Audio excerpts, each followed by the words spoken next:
안녕하셨습니까? 제가 여기에 섰다는 것은 한 달이 지나갔다는 뜻입니다. 2월의 마지막 주입니다.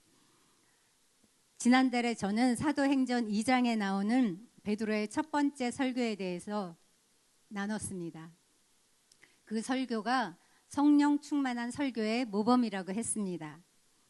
그런 손꼽히는 명설교라고 했는데 혹시 그 설교의 특징이 무엇인지 기억나십니까? 뭐뭐 중심이다 그랬어요. 뭐뭐 중심이어서 아주 손꼽히는 성령 충만한 설교의 모범이 되는 설교라고 했습니다.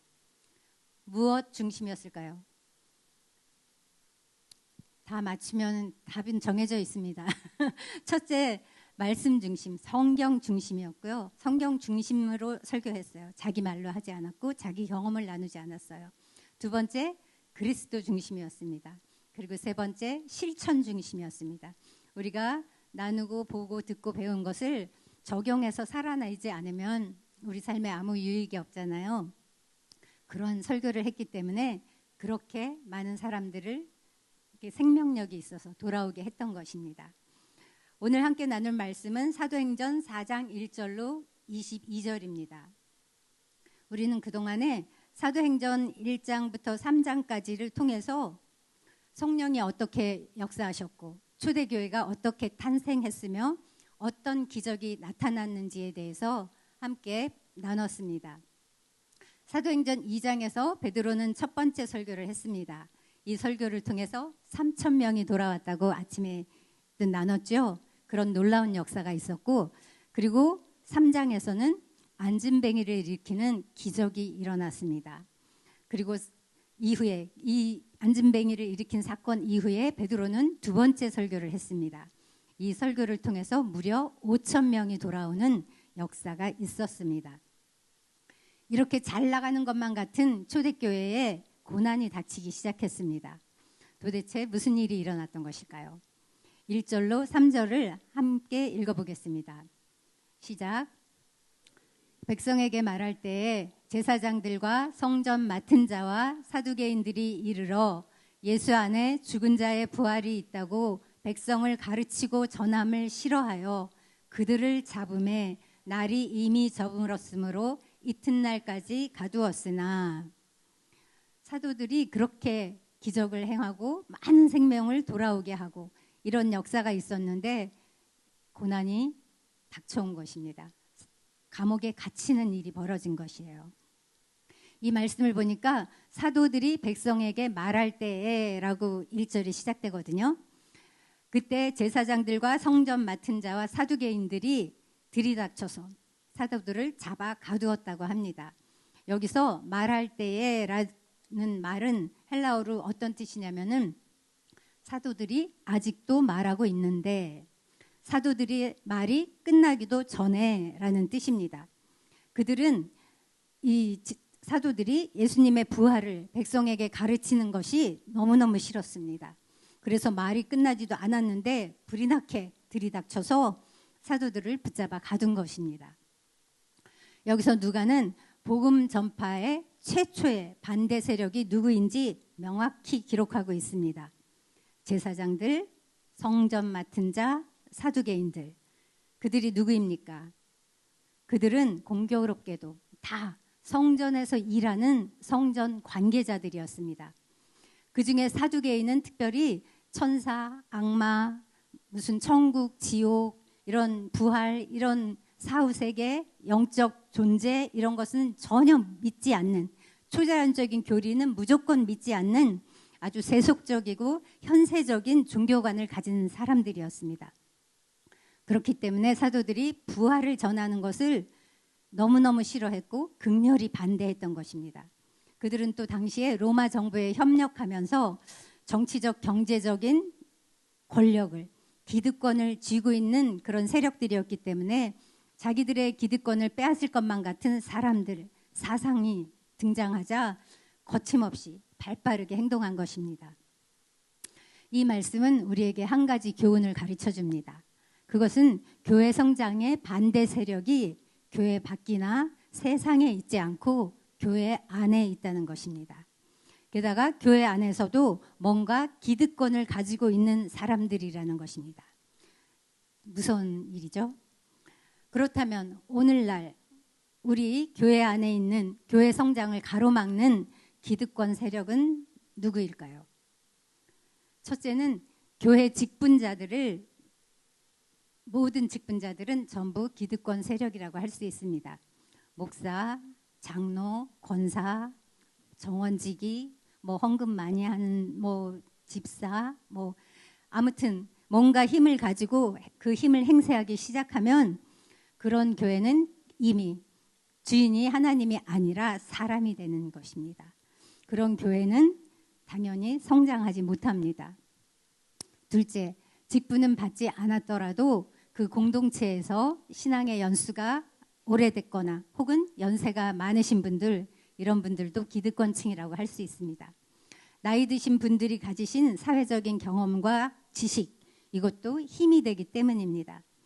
그 기득권을 가지고 신앙의 후배들, 다음 세대들, 그리고 새로 오시는 분들에게 뭔가 권위를 내세우고 조정하려 들거나 가르치려 들면 그때는 이미 하나님을 영화롭게 하는 것이 아니라 자신을 영화롭게 하는 일이 되고 맙니다.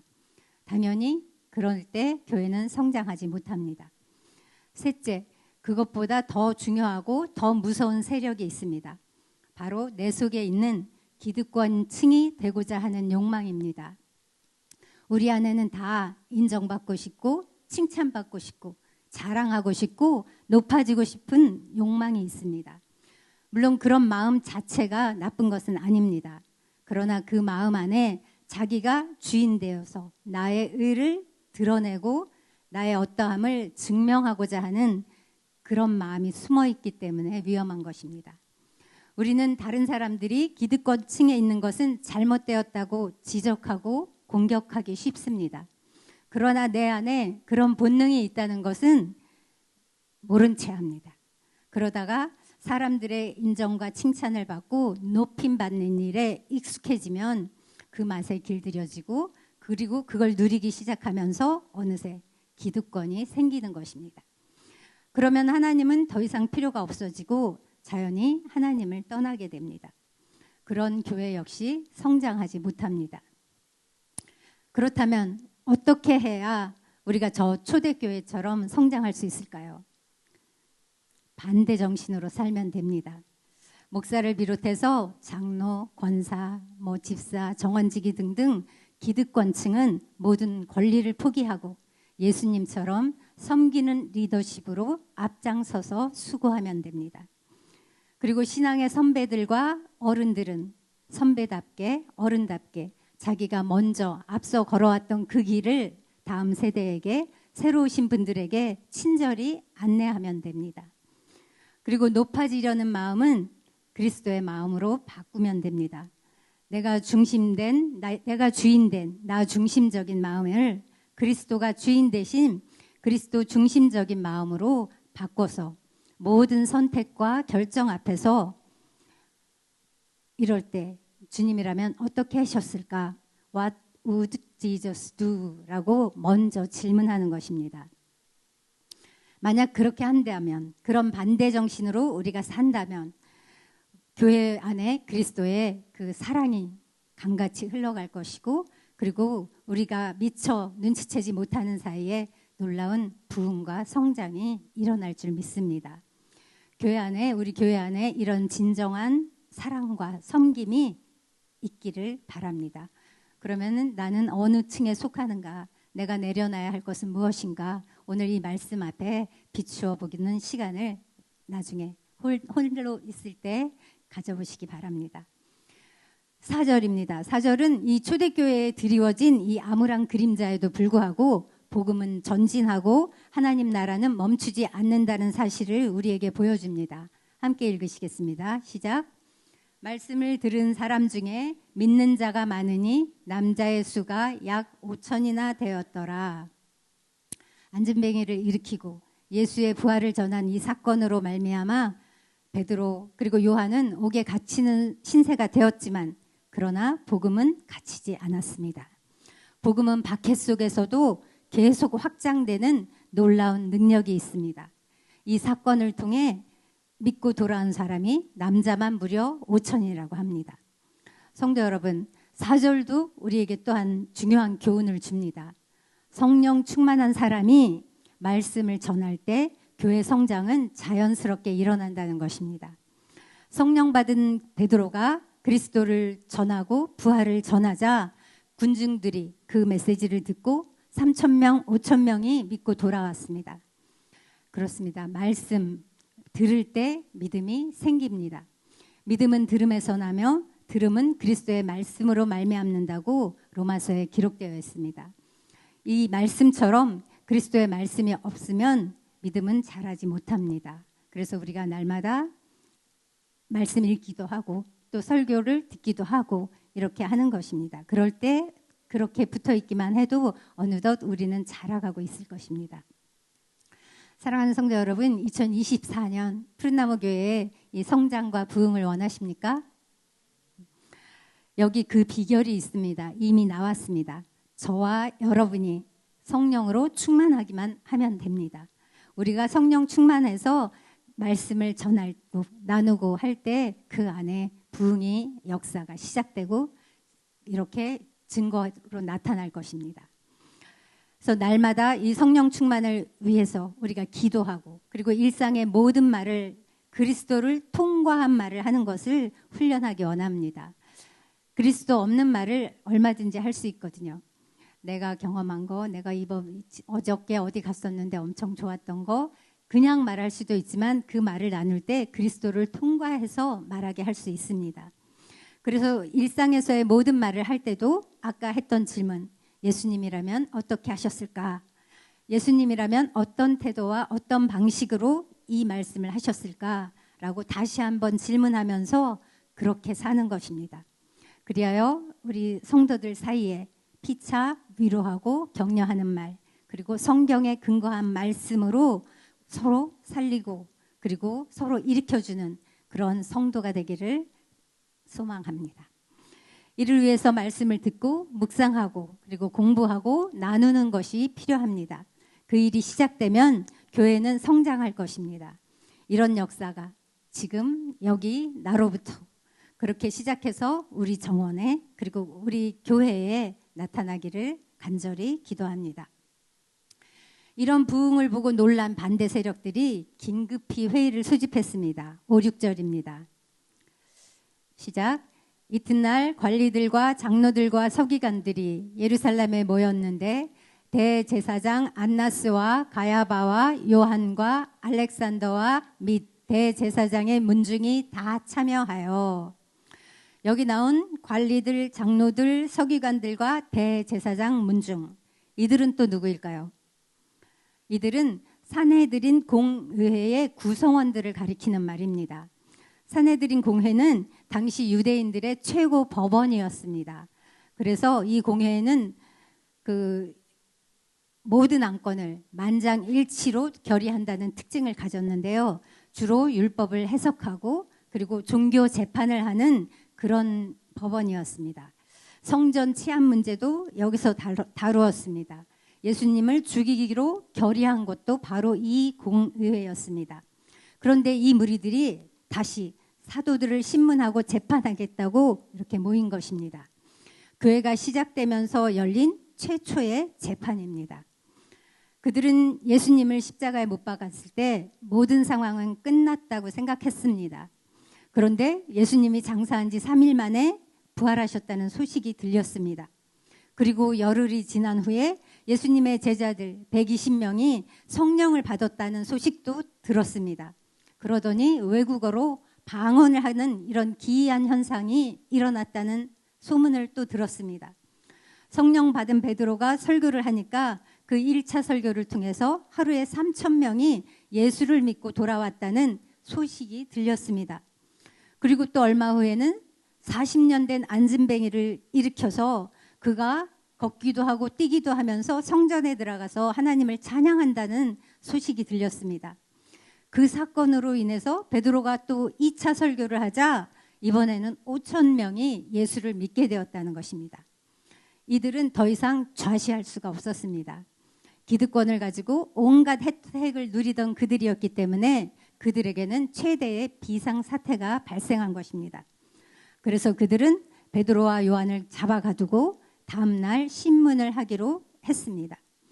그들이 사도들을 가운데 세우고 물은 첫 번째 질문이 너희가 무슨 권세와 누구의 이름으로 이 일을 행하였느냐 하는 것이었습니다. 그러자 베드로가 성령이 충만해서 담대히 일어나서 그 권세와 그 이름의 출처를 멋지게 밝힙니다. 베드로의 3차 설교가 시작된 것입니다. 이 위협적인 재판정에서 복음을 변증하는 것은 성령으로 충만하지 않고는 할 수 없는 두려운 일이었습니다. 9절로 12절을 함께 읽겠습니다. 시작. 만일 병자에게 행한 착한 일에 대하여 이 사람이 어떻게 구원을 받았느냐고 오늘 우리에게 질문한다면 너희와 모든 이스라엘 백성들은 알라. 너희가 십자가에 못 박고 하나님이 죽은 자 가운데서 살리신 나사렛 예수 그리스도의 이름으로 이 사람이 건강하게 되어 너희 앞에 섰느니라. 이 예수는 너희 건축자들의 버린 돌로서 집 모퉁이의 머릿돌이 되었느니라.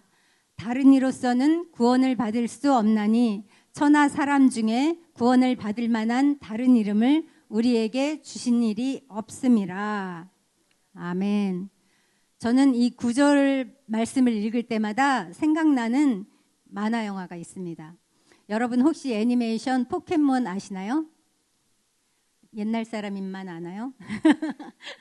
거기 등장하는 대사 중에 이런 게 있습니다. 우리가 누구냐고 물으신다면 대답해 드리는 게 인지상정 딱 이렇게 하는 게 있거든요.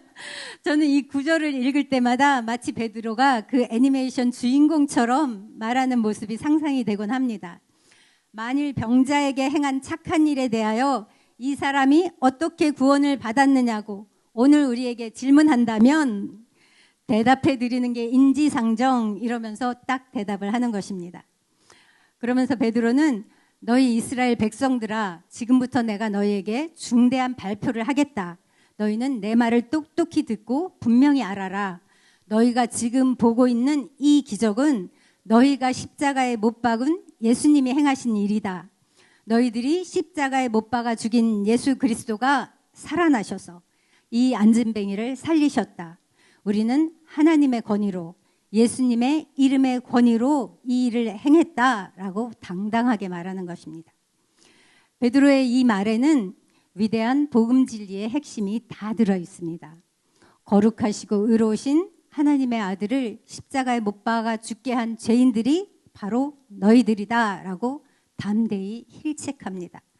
그리고 하나님이 죽은 자 가운데서 예수님을 살리셨다고 부활에 대해 담대히 증언합니다. 그리고 안진뱅이였던 사람이 건강하게 된 것이 바로 나사렛 예수 그리스도 그 이름의 능력 때문이라고 그 이름의 권능을 선포한 것입니다. 이것은 저들의 간담을 서늘하게 하는 그리고 그 입을 막는 그런 선포가 아닐 수 없었습니다. 이어서 베드로는 유대인들이 잘 알고 있는 시편 118장 22절 말씀을 인용하면서 예수 그리스도의 부활은 바로 오래전에 예언되었던 이 말씀이 성취된 것이라고 증언했습니다. 11절입니다. 이 예수는 너희 건축자들의 버린 돌로서 집 모퉁이의 머릿돌이 되었느니라. 즉 너희가 아무 쓸데없다고 멸시하고 버린 예수를 하나님께서 다시 살리셔서 자기 우편에 두시고 권능과 영광을 홀로 차지하게 하시면서 만민을 구원하는 이 기초돌로 삼으셨다는 것입니다. 과연 이 말씀대로 예수님은 집 모퉁이의 머릿돌처럼 초대교회의 기초돌이 되셨습니다. 그리고 12절에서 베드로는 많은 그리스도인들이 즐겨 암송하는 이 유명한 말을 남깁니다. 함께 선포합시다. 시작. 다른 이로서는 구원을 받을 수 없나니 천하 사람 중에 구원을 받을 만한 다른 이름을 우리에게 주신 일이 없음이라. 아멘. 이 말씀을 한마디로 요약하면 오직 예수 그리스도입니다. One way Jesus입니다. 그렇습니다. 구원에 이르는 유일한 길은 예수님 뿐입니다. 그래서 예수님도 친히 말씀하시기를 내가 곧 길이요 진리요 생명이니 나로 말미암지 않고는 아버지께로 올 자가 없다고 하셨습니다. 예수님이야말로 이스라엘이 그토록 기다렸던 유일하신 메시아, 유일하신 구원자셨습니다. 여기까지 베드로의 설교를 우리가 들어봤습니다. 그는 예수를 십자가에 못 박은 그 막강한 권세를 가진 산헤드린 공회 앞에서 두려움 없이 지금도 여전히 예수 중심, 성경 중심적인 설교를 하고 있습니다. 그의 설교가 능력이 있는 이유가 바로 이것입니다. 그의 설교의 주제는 언제나 한결같았습니다. 늘 성경을 근거로 말했고 예수 그리스도만을 전했기 때문입니다. 그래서 그의 설교에 이렇게 놀라운 생명력이 있어서 그토록 많은 생명들을 주께로 돌아오게 한 것입니다. 그러나 산헤드린 공회의 사람들은 베드로 앞에 꼼짝할 수가 없었습니다. 베드로와 요한이 학문 없는 무식한 사람인 줄 알았는데 성경 구절을 인용하면서 이렇게 유식하게 말하는 것을 보니 깜짝 놀랄 수밖에 없었습니다. 죄인으로 서 있으면서도 이처럼 당당하게 확신에 차서 기탄 없이 예수를 증거하고 변론하는 그들의 태도에 도리어 공회의원들이 위압감을 느꼈던 것입니다. 더 이상 그들을 힐난한 말을 찾을 수가 없었던 이 공회의원들은 고민에 빠졌습니다. 그들은 일단 베드로와 요한을 밖으로 내보냈습니다. 밖에 나가 있으라고 하고 그들 자기들끼리 그러면 어떻게 할까 회의를 열었습니다. 그들이 택한 결정은 사도들을 위협해서 더 이상 아무에게도 예수의 이름으로 말하지 못하게 하자라는 것이었습니다. 18절입니다. 시작. 그들을 불러 경고하여 도무지 예수의 이름으로 말하지도 말고 가르치지도 말라 하니. 산헤드린 공회의 이 재판 결과가 너무나 옹색하지 않습니까? 공회는 그들의 이 복음 전도 활동을 딱히 저지시킬 방법을 찾지 못했습니다. 왜냐하면 이전에 틀림없이 자기들이 익히 보아왔던 40년이나 안진뱅이로 살았던 그 안진뱅이가 일어나서 산 증거로서 이 사도들 옆에 당당히 서 있었기 때문입니다. 그뿐 아니라 백성들이 이 일로 하나님께 영광을 돌리고 있었기 때문에 이들은 여론을 의식해서 사도들을 감옥에 쳐넣을 수가 없었던 것입니다. 그들이 궁여지책으로 이런 결정을 내린 것은 당시 종교 지도자들이 얼마나 타락했는지, 그들의 양심이 얼마나 마비되어 있는지를 증명해 보여주는 구절이라고 할 수 있습니다. 그들의 말에 대해서 베드로와 요한은 어떻게 반응했을까요? 19절, 20절입니다. 시작. 베드로와 요한이 대답하여 이르되 하나님 앞에서 너희의 말을 듣는 것이 하나님의 말씀을 듣는 것보다 옳은가 판단하라. 우리는 보고 들은 것을 말하지 아니할 수 없다. 놀랍지 않습니까? 베드로가 원래 어떤 사람이었습니까? 한편으로는 다혈질적인 사람이었고 또 다른 한편으로는 예수님을 3번이나 부인하며 도망했던 비겁한 사람이었습니다. 그랬던 그가 이 살기등등한 산헤드린 공회 앞에서 이 위협 앞에서 이렇게 침착하고 그러면서 담대하게 증언하는 사람으로 변했습니다. 이유는 하나입니다. 뭐 때문일까요? 사도행전 지금까지 무엇의 사건이었죠? 뭐가 임한 이후에 이들이 이렇게 변했죠? 네, 성령이 임한 이후에 이들이 이렇게 변한 거예요. 성령 충만했기 때문입니다. 우리가 성령 충만해야 하는 이유가 바로 여기 있습니다. 이스라엘 그 최고 법정 산헤드린의 그 위협에 굴하지 않을 수 있었던 것, 그가 성령 충만했기 때문입니다. 그런데 여기 19절에는 또 한 가지 이유가 있다고 우리에게 가르쳐 줍니다. 그가 성령 충만한 때문이기도 하지만 또 한 가지 이유가 있다면 19절에서 한번 읽고 찾아볼까요? 시작. 베드로와 요한이 대답하여 이르되 하나님 앞에서 너희의 말을 듣는 것이 하나님의 말씀을 듣는 것보다 옳은가 판단하라. 어떤 이유일까요? 그들이 하나님 앞에서 살았기 때문입니다. 베드로와 요한은 이 증언을 사람들 앞에서 한 것이 아닙니다. 하나님 앞에서 한 것입니다.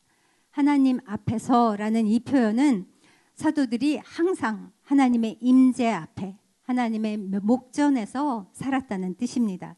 이런 임재 의식이 사도들에게 용기를 준 것입니다. 아침에도 말씀 들었지만 이 임재 의식을 라틴어로는 코람데오라고 합니다. 코람데오란 우리의 앉고 일어섬을 아시고 멀리서도 우리의 생각을 밝게 하시는 하나님, 우리의 모든 길과 행위를 아시는 하나님, 우리 혀의 말을 알지 못하시는 것이 하나도 없으신 하나님, 그 하나님의 권위 아래에서 하나님의 영광을 위해 살아간다는 뜻입니다. 하나님 앞에 사는 사람은 하나님께 절대 순종합니다.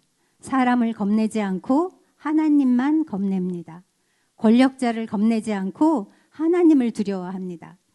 여러분도 사람을 두려워하지 않고, 우리도 사람을 두려워하지 않고 하나님을 경외한다면 사람 앞에 비굴하지 않고 그 두려움에 떨지 않을 수 있습니다.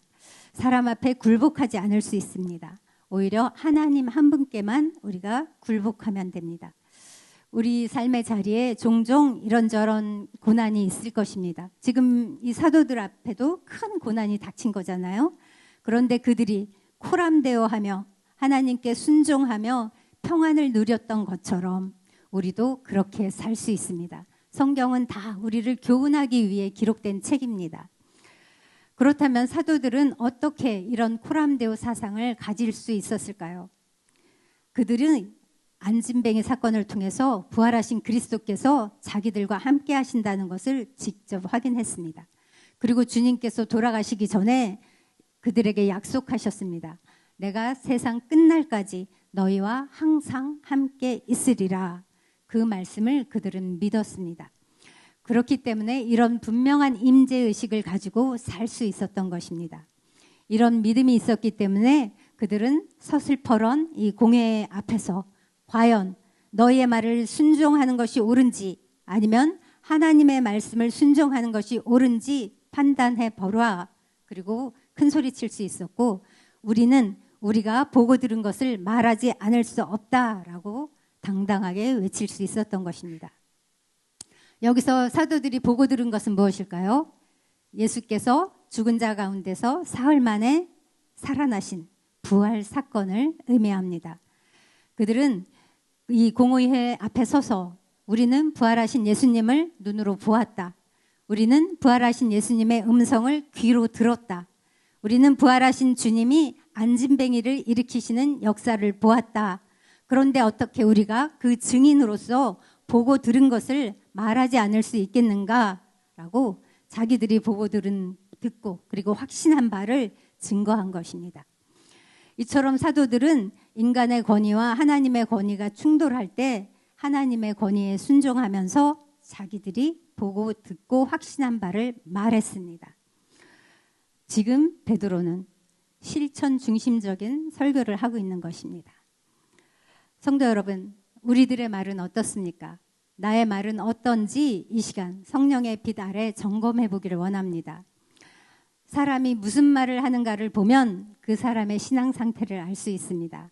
그 사람의 말 속에 그 사람의 마음이 들어있기 때문입니다. 그래서 마태복음은 사람이 마음에 가득한 것을 입으로 말한다라고 기록합니다.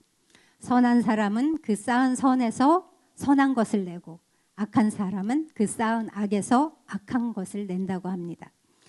그렇습니다. 사람은 마치 그릇과 같습니다. 속에 무엇이 담겨져 있느냐에 따라 생명을 살리는 말을 할 수도 있고 더럽고 냄새나고 사람을 죽이는 말을 할 수도 있습니다. 여러분들도 저 사도들처럼 우리를 위협하는 사람들 앞에서도 담대하게 당당하게 예수님의 부활에 대해서 선포할 수 있으십니까? 이게 정말 쉽지 않은 일이에요. 우리가 세상에서나 직장에서나 혹은 친구들 사회에서 내가 교회 다닌다는 것을 숨기고 움츠린 채 이순신 신앙으로 살아가는 사람들이 많습니다. 내가 믿는다는 것을 아무에게도 알리지 마라. 이렇게 하면서 우리가 사는 거거든요. 사실 세상이 뭔가 압박해요. 그게 영적인 일이고 영적인 존재인데 우리는 교회 안에서 예수님에 대해서 그분의 부활에 대해서 자유롭게 말할 수 있지만 어떤 그룹, 어떤 만남에 가면 정말 내가 믿는다는 걸 입 벌릴 수 없는 그런 압박감이 있거든요. 그래서 이렇게 사는데 사도들은 그렇게 하지 않았습니다. 사도들은 하나님 앞에서 고람되어 하면서 살았고 우리는 사람 앞에서 살기 때문에 입도 못 벌리는 때가 많아서 이순신 신앙으로 사는 것입니다. 성도 여러분, 그러나 그런 신앙으로 사는 것, 내가 믿는 것을 아무에게도 알리지 마라. 이런 신앙으로 사는 것 하나님이 기뻐하시지 않습니다. 그리고 정말 성도의 바람직한 모습도 물론 아닙니다. 이런 사람이 어떻게 생명을 살리는 말을 할 수 있겠습니까? 우리 안에 우리는 성령님이 거하시는 성전입니다. 그런 우리들에게 사도들과 같은 이 코람데오 의식만 있다면 우리는 날마다 저절로 성령 충만하게 되어 있습니다. 그렇게 성령 충만할 때 우리는 저 사도들처럼 우리는 보고 들은 것을 말하지 않을 수 없다 이러면서 담대히 부활을 증거할 수 있게 됩니다. 아주 단순합니다. 진리는 단순하고 불변합니다. 그렇게 어떤 위압감을 느낄 때, 어떤 무리 가운데 갔을 때 내가 믿는다는 것을 이렇게 말하기가 좀 그런 자리일 때 혼자 얘기하는 것입니다. 아, 내 안에 성령님이 거하시지, 나는 성전이지, 내가 그것만 의식하면, 그것만 알면 나는 두려울 게 없어. 나는 저절로 자동으로 성령 충만하게 되는 거니까 이렇게 가장 기초적인 스텝을 한 스텝 한 스텝 밟으면서 자기하게 말하면 두려움은 사라지고 정말 다른 차원으로 우리가 이동하는 것을 경험하게 될 것입니다. 그래서 이 사도들처럼 우리가 부활의 증인으로서 이 복음을 증거하며 사는 것이 우리의 사명입니다. 그럴 때 우리들은 더 이상 사람이나 세상을 두려워해서 이순신 신앙을 가지고 살지 않고 그 어떤 것들보다 크고 위대하신 부활의 주님과 그 말씀 앞에 사는 코람데오 신앙으로 살게 될 것입니다. 그렇게 살 때 세상 사람들이 우리의 삶을 보고 하나님께 영광을 돌리는 그런 놀라운 역사가 일어날 줄 믿습니다.